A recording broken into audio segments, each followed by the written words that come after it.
আমি আর আমার আব্দুল্লাহ বাবাই রেস্টুরেন্টে গেছিলাম। যাওয়ার পরে আমরা খাচ্ছিলাম মোর্শেদ চানের খিচুড়ি। তো আমার বাবা রাখছিল, এই জন্য আমাকে একটু বকাঝকা করলো। তারপরে আমার বাবা বলল এখন খাবো, তো আমি তাকে খাওয়ানো আনিয়ে দিলাম।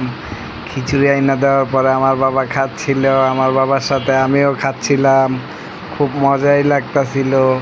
তার ভিতরে আব্দুল্লাহকে বললাম, বাবা মজা লাগছে? আব্দুল্লাহ বলল, অনেক মজা। তো তারপরে আব্দুল্লাহ খিচুড়ি খাচ্ছিল নিজ হাতে, আবার মাথা ঝুলায় বলল, হ্যাঁ খুব স্বাদ। তারপরে আমি বললাম, খাও, আমি ভিডিও করি। তো আবার বললো, বাবা ঠান্ডা খাবো। তো ম্যারেন্ডা নিয়ে দিলাম, ম্যারেন্ডাও খাইলো আমার বাবা, আমিও খাইছিলাম, খুব টেস্ট। তারপরে ম্যারেন্ডা খাওয়া শেষে আমি বললাম, আমি একটু ভিডিও করি। প্লেট খালি করে খেয়ে মুখটা পুছে নিলাম। আমাদের ভিডিও শেষ। আল্লাহ হাফেজ।